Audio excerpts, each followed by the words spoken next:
എല്ലാവർക്കും നമസ്കാരം. ഇന്ന് നമുക്ക് തക്കാളി വെച്ചിട്ട് അടിപൊളിയായിട്ടുള്ള ഒരു റെസിപ്പി നോക്കാം. ഈ ഒരു തക്കാളി അച്ചാർ അല്ലെങ്കിൽ തക്കാളി തൊക്കെന്ന് പറയും. അപ്പോൾ ഇതെന്ന് പറയുന്നത് നമുക്ക് ദോശയുടെ കൂടെയും ഇഡ്ലിയുടെ കൂടെയും അതുപോലെ ചോറിൻ്റെ കൂടെയും ഒക്കെ കഴിക്കാനായിട്ട് അടിപൊളി ടേസ്റ്റിലുള്ള ഒരു അച്ചാറാണ്. അപ്പോൾ ഇതിങ്ങനെ തയ്യാറാക്കി വെക്കുകയാണെങ്കിൽ എത്ര നാൾ വേണമെങ്കിലും ഇത് കേടുകൂടാതെ ഇരിക്കുകയും ചെയ്യും. അപ്പോൾ അതെങ്ങനെയാണെന്ന് നോക്കാം. അപ്പോൾ നമ്മളിവിടെ ഈ ഒരു തക്കാളി അച്ചാർ ഉണ്ടാക്കാൻ വേണ്ടിയിട്ട് ഞാനിവിടെ 4 വലിയ തക്കാളിയാണ് എടുത്തിട്ടുള്ളത്. 4 or 5 തക്കാളി നിങ്ങൾക്ക് എടുക്കാം. അപ്പം ആദ്യം തന്നെ നമുക്ക് ഈ തക്കാളി നന്നായിട്ടൊന്ന് പുഴുങ്ങിയതിന് ശേഷം അതിൻ്റെ തൊലി ഒന്ന് മാറ്റിയെടുക്കണം. അപ്പോൾ തക്കാളിയുടെ തൊലി നമ്മുടെ ഉള്ളിൽ ചെല്ലുന്ന അത്ര നല്ലതല്ല. അതുകൊണ്ട് തൊലി മാറ്റിയിട്ട് ചെയ്യുമ്പോഴാണ് നന്നായി വരിക. അപ്പോൾ നമ്മൾ ഈ വെള്ളം നന്നായിട്ട് തിളച്ച് വന്നിട്ടുണ്ട്. അപ്പോൾ നമ്മൾ തക്കാളി ഇട്ട് കൊടുത്തു. അപ്പോൾ ഞാനിവിടെ മൊത്തത്തിൽ 5 തക്കാളി എടുത്തിട്ടുണ്ട്. ഒരു തക്കാളി കൂടി പിന്നീട് ഞാൻ ഇട്ട് കൊടുത്തിട്ടുണ്ട്. അപ്പോൾ ഇതൊരു 8 മിനിറ്റ് കഴിയുമ്പോഴത്തേക്ക് ഇതിൻ്റെ തൊലിയൊക്കെ ഇതുപോലെ ഇങ്ങനെ വിട്ട് വന്നിട്ടുണ്ടാകും. അപ്പോൾ നമുക്കത് വെള്ളം ഊറ്റിക്കളഞ്ഞതിന് ശേഷം ഇതിൻ്റെ തൊലി ഒന്ന് മാറ്റി കൊടുക്കാം. അപ്പോൾ ചൂടാറിയതിന് ശേഷം മാറ്റി കൊടുക്കുക. അപ്പോൾ ഞാനിവിടെ ഇത് ചൂടോടെ തന്നെയാണ് മാറ്റി കൊടുത്തിട്ടുള്ളത്. അതുപോലെ തന്നെ ഇത് തൊലി മാറ്റിയതിന് ശേഷം നമ്മളിത് ഒന്ന് ബ്ലെൻഡ് ചെയ്തെടുക്കുന്നുണ്ട്. ബ്ലെൻഡ് ചെയ്യാന്ന് വെച്ചാൽ നമ്മൾ മിക്സിയിലിട്ട് ഒന്ന് കറക്കിയെടുക്കുക. അപ്പോൾ ഞാനിവിടെ ചൂടോടെ തന്നെ ഈ ഒരു തക്കാളി ഹാൻഡ് ബ്ലെൻഡർ വെച്ചിട്ടാണ് ബ്ലെൻഡ് ചെയ്യുന്നത്. അപ്പോൾ നിങ്ങൾ മിക്സിയിലാണ് ചെയ്യുന്നതെന്നുണ്ടെങ്കിൽ നന്നായിട്ട് തണുത്തതിന് ശേഷം അടിച്ചെടുക്കുക. അപ്പോൾ ഇങ്ങനെ ചെയ്യുകയാണെങ്കിൽ ഇത് പെട്ടെന്ന് തന്നെ നമ്മൾ റെഡിയാക്കി എടുക്കാൻ പറ്റും. പച്ചത്തക്കാളി മിക്സിയിലിട്ട് അടിച്ചെടുക്കുന്നതിനെക്കാട്ടിലും കുറച്ച് സമയം മതി നമ്മളിങ്ങനെ ചെയ്യുകയാണെങ്കിൽ.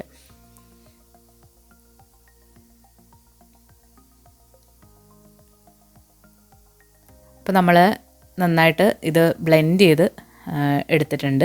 അപ്പോൾ നമുക്ക് ഇനി ഇത് എങ്ങനെയാണ് തക്കാളി അച്ചാറാക്കി മാറ്റുന്നതെന്ന് നോക്കാം.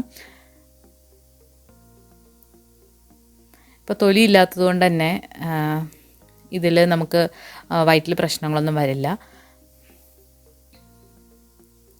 അപ്പോൾ നമ്മൾ ഇത് തൊക്കാക്കി എടുക്കാൻ വേണ്ടിയിട്ട് ഞാനിവിടെ 3 ടേബിൾ സ്പൂൺ നല്ലെണ്ണയാണ് എടുക്കുന്നത്. നല്ലെണ്ണയ്ക്ക് പകരം നിങ്ങൾക്ക് വെളിച്ചെണ്ണയോ സൺഫ്ലവർ ഓയിലോ ഏത് വേണമെങ്കിലും എടുക്കാവുന്നതാണ്. അപ്പോൾ നല്ലെണ്ണ ഒരു 3 ടേബിൾ സ്പൂൺ വരെ ചേർത്ത് കൊടുക്കാം. അപ്പോൾ ഇത് അച്ചാറായതുകൊണ്ട് തന്നെ കുറച്ചധികം എണ്ണയിലാണ് നമ്മളിത് ഫ്രൈ ചെയ്തെടുക്കുന്നത്. എണ്ണ നന്നായിട്ടൊന്ന് ചൂടായി വരുമ്പോഴത്തേക്ക് ഒരു 10-12 വെളുത്തുള്ളി തൊലി കളഞ്ഞിട്ട് ചെറിയ കഷ്ണങ്ങളാക്കി മുറിച്ചതിലേക്ക് ഇട്ട് കൊടുക്കുക. അതിന് ശേഷം കറിവേപ്പിലയിട്ട് ഒന്ന് വഴറ്റിയെടുക്കുക. നിങ്ങൾക്ക് വേണമെന്നുണ്ടെങ്കിൽ ഇതിൽ കടുക് പൊട്ടിച്ചിട്ട് വെളുത്തുള്ളി ഇട്ട് കൊടുക്കാവുന്നതാണ്. അപ്പോൾ അത് നിങ്ങളുടെ ഇഷ്ടമാണ്. കറിവേപ്പിലയും കൂടി ഇട്ട് കൊടുത്തു കഴിഞ്ഞാൽ ഇതിലേക്ക് നമ്മൾ 2-3 വറ്റൽ മുളക് ഇട്ട് കൊടുക്കുക.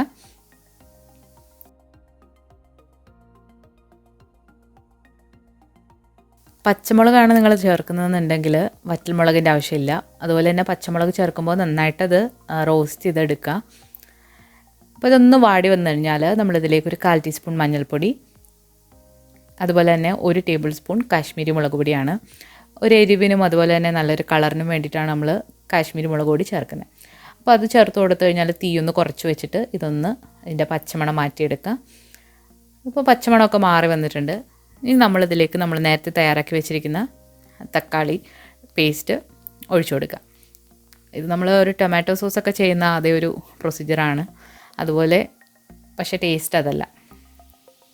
ഇനി ഇത് നന്നായിട്ട് ഇളക്കി കൊടുത്തതിന് ശേഷം ഇതിലേക്ക് ആവശ്യത്തിനുള്ള ഉപ്പ് കൂടി ഇട്ട് കൊടുക്കുക. നിങ്ങൾക്ക് തക്കാളിക്ക് നല്ല പുളിയില്ലാന്ന് തോന്നുകയാണെങ്കിൽ ഒരു ചെറിയ നെല്ലിക്ക വലുപ്പത്തിൽ വാളൻ പുളിയും ഇതിലേക്ക് ഇട്ട് കൊടുക്കാവുന്നതാണ്. അത് നിങ്ങൾ തക്കാളിയുടെ പുളി അനുസരിച്ചിട്ട് വേണമെന്നുണ്ടെങ്കിൽ ചെയ്ത് നോക്കുക. ഇനി നമ്മൾ ശ്രദ്ധിക്കേണ്ട കാര്യം എന്ന് വെച്ചാൽ ഇത് അടച്ച് വെച്ചിട്ടാണ് നമ്മൾ മീഡിയം ഫ്ലെയിമിലിട്ട് കുക്ക് ചെയ്യേണ്ടത്. ഇടയ്ക്കൊന്ന് ഇളക്കി കൊടുക്കാനും മറക്കരുത്. അടച്ച് വെക്കുന്നതിൻ്റെ കാരണം എന്ന് വെച്ചാൽ ഈ ഒരു കറി ഇതിങ്ങനെ തിളയ്ക്കുമ്പോൾ പുറത്തേക്ക് തെറിച്ച് വീഴും. അപ്പോൾ അത് ഒഴിവാക്കാൻ വേണ്ടിയിട്ടാണ് നമ്മൾ അടച്ച് വെച്ചിട്ട് കുക്ക് ചെയ്യുന്നത്. അപ്പോൾ ഇടയ്ക്കൊന്ന് ഇളക്കി കൊടുക്കുക, വീണ്ടും അടച്ച് വെക്കുക. അപ്പോൾ ഇതിലെ ജലാംശം ഉള്ളത് കൊണ്ടാണ് ഇതിങ്ങനെ പൊട്ടി തെറിക്കുന്ന പോലെ തോന്നുന്നത്.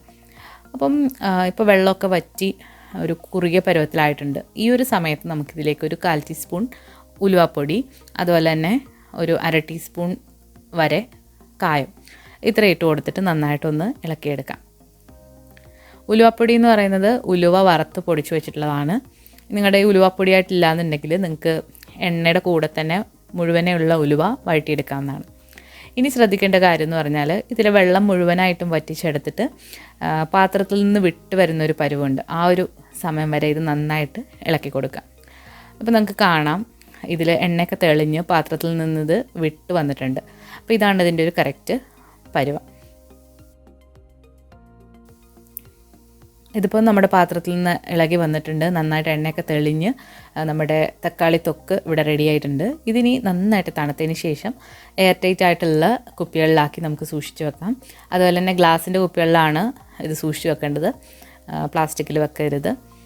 അതുപോലെ തന്നെ നോൺ സ്റ്റിക്ക് പാത്രത്തിൽ നിന്ന് ഇതുണ്ടാക്കി പെട്ടെന്ന് തന്നെ നിങ്ങൾ മറ്റൊരു പാത്രത്തിലേക്ക് മാറ്റുക. അതിനുശേഷം നന്നായിട്ട് തണുത്തിട്ട് ഗ്ലാസിൻ്റെ കുപ്പികളിലാക്കി നമുക്ക് ഫ്രിഡ്ജിൽ സൂക്ഷിക്കാവുന്നതാണ്.